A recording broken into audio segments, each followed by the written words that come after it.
Cerita dimulai beberapa tahun sebelum wabah zombie yang jadi latar utama dalam film Army of the Dead. Di saat dunia mulai panik dengan kemunculan zombie di Amerika Serikat, namun kehidupan di Eropa masih normal.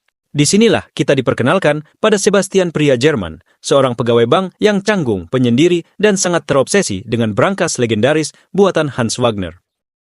Hans Wagner menciptakan 4 brankas rumit yang terinspirasi dari opera klasik Jerman, di antaranya Rheingold, Valkyrie, Siegfried, Gotthardammerung. Brankas-brankas tersebut dikenal hampir mustahil untuk dibobol. Bastian punya channel YouTube kecil yang membahas teori tentang cara membobol brankas Wagner, tapi hampir tak ada yang menonton. Sampai suatu hari, videonya mendapat komentar dari seorang misterius. Dari komentar itu, Bastian mendapat undangan ke sebuah turnamen pembobolan brankas ilegal. Meski awalnya ragu, dia datang dan berhasil mencuri perhatian banyak orang dengan bakatnya yang luar biasa. Di sana, dia bertemu dengan Gwen, seorang pencuri profesional sekaligus orang misterius yang pernah memberi komentar pada video YouTube Bastian. Dan dari sinilah awal mula kehidupan Bastian berubah. Pada suatu hari, Gwen menemui Bastian di sebuah restoran. Ia ingin merekrut Bastian untuk bergabung dengan timnya dalam misi membobol 3 dari 4 brankas Wagner yang akan segera dimusnahkan oleh sistem perbankan Eropa. Untuk itu, dia butuh seorang ahli, dan Bastian adalah orangnya.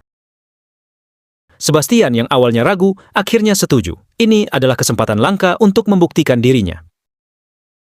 Setibanya Bastian di tempat Gwen, ia diperkenalkan pada anggota timnya yang memiliki keahlian masing-masing. Corina, hacker yang bisa melumpuhkan sistem apapun. Rolf, sebagai supir pelarian. Brett, pacar Gwen, sekaligus seorang pria yang jago bertarung. Sebastian menerima tawaran itu dan resmi masuk ke dunia pencurian profesional. Tanpa mengulur waktu, mereka bergegas menjalankan misi pertama, membobol brankas Rheingold yang berada di Paris. Meski dengan sistem keamanan ketat dan waktu terbatas, mereka dengan kemampuan masing-masing yang dimiliki berhasil menyusup ke dalam bank tanpa satupun alarm berbunyi.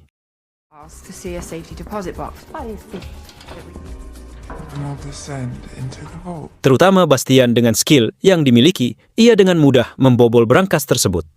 Hal ini membuktikan bahwa Bastian bukan sekedar ahli teori dan memang orang yang tepat untuk mereka rekrut.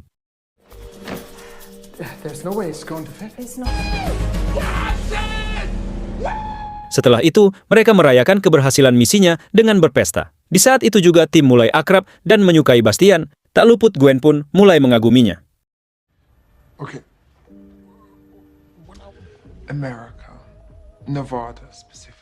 Di sisi lain, Interpol telah mencurigai aksi Gwen dan timnya atas berita yang beredar tentang pembobolan brankas tersebut. Terutama agen Delacroix yang telah lama menyimpan dendam pada Gwen dan Brett yang merupakan buronan dia sejak bertahun-tahun lalu. Setelah cukup berpesta, mereka melanjutkan misi target kedua adalah brankas Valkyrie di Praha. Yang mana keamanan bank tersebut lebih ketat, tantangan lebih besar, dan tingkat kesulitan yang semakin rumit pula. Namun itu bukan jadi masalah, sebab semua sistem keamanan bank tersebut telah diintai selama berbulan-bulan oleh Corina, sang peretas handal. Di sini, pihak Interpol juga melakukan pengawasan di sekitar area tersebut. Mereka yakin bahwa tim Gwen akan melakukan misi berikutnya di hari itu.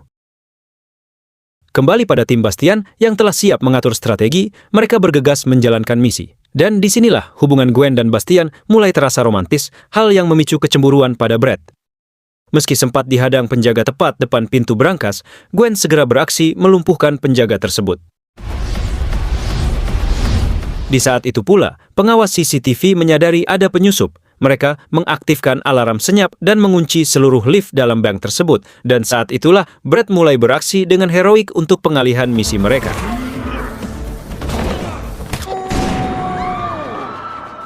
Di tengah situasi menegangkan tersebut, Bastian bergegas membuka brankas. Meski sedikit kesulitan, namun dengan skillnya, ia mampu membobol brankas legendaris itu.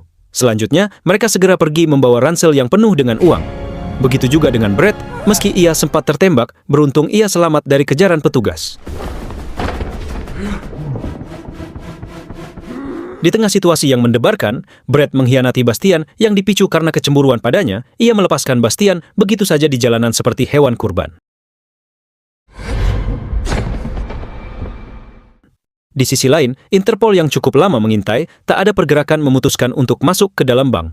Namun kejanggalan terjadi, yang mana pihak bank telah memindahkan brankas itu ke tempat lain, sehingga memicu kemarahan besar terhadap agen Delacroix. Akhirnya, ia bersama tim bergegas menuju lokasi. Namun semua itu sudah terlambat.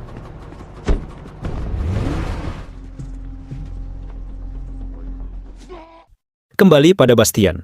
Setelah berhasil meloloskan diri dari kejaran polisi, ia sempat kecewa karena dikhianati. Namun, ia juga merasa bangga pada dirinya telah berhasil membobol salah satu brankas legendaris buatan Wagner. Adegan kembali pada tim. Dalam perjalanan, Gwen terus memikirkan Bastian hingga terjadi perselisihan dengan Brett. Pada akhirnya, Gwen dan Corina memutuskan untuk berpisah dari tim dan kembali merekrut Bastian untuk misi terakhir. Misi tersebut adalah berangkas Siegfried yang berada di Swiss. Dalam misi kali ini, kondisi semakin tegang, yang mana Interpol terus memburu mereka. Agen Delacroix bersama tim telah berjam-jam mengintai di lokasi sebuah kasino tempat penyimpanan berangkas. Pada saat Interpol melakukan pemeriksaan ke dalam, mereka terkejut karena berangkas sudah dipindahkan 1,5 jam lalu. Manajer kasino mengatakan bahwa ia menerima informasi pemindahan berangkas tersebut atas perintah dari pihak Interpol. Sementara itu, 8 jam lalu, Corina telah meretas sistem keamanan kasino, sehingga ia dengan mudah memberi perintah palsu yang mengatasnamakan Interpol untuk memajukan waktu pemindahan berangkas tersebut. Dan kini, berangkas dalam perjalanan bersama Gwen dan Bastian. Di tengah kondisi sulit dan waktu terbatas, Bastian berusaha keras dengan skillnya membuka berangkas tersebut. Meski mengalami kesulitan, ia berhasil membobol berangkas legendaris itu. Sedangkan Corina sendiri yang masih berada di sekitaran lokasi, ia tertangkap Interpol dan tak bisa melarikan diri. Pihak Interpol mendesak Corina untuk memberitahu kemana arah pelarian Gwen dan Bastian. Setibanya Interpol di lokasi, mereka justru mendapati Brett dan temannya di sana, yang mana beberapa saat sebelumnya Brett juga mengikuti Gwen. Alhasil, Brett sendiri yang justru tertangkap Interpol. Kembali pada Gwen dan Bastian yang masih dalam pelarian. Ketika detik-detik hampir berhasil kabur meninggalkan pulau, mereka telah dikepung Interpol. Gwen tak ada pilihan lain. Ia memutuskan untuk mengorbankan diri. Dia menyerahkan diri agar Sebastian bisa lolos. Sebelum berpisah, Gwen memberikan Sebastian identitas baru, Ludwig Dieter. Film diakhiri dengan Sebastian yang kini menjadi Ludwig Dieter. Ia membuka toko reparasi kecil. Hingga suatu hari, Scott Ward dan timnya datang mengajaknya dalam misi besar ke Las Vegas untuk membobol berangkas terakhir, yaitu Gotterdammerung, yang menjadi latar film Army of the Dead.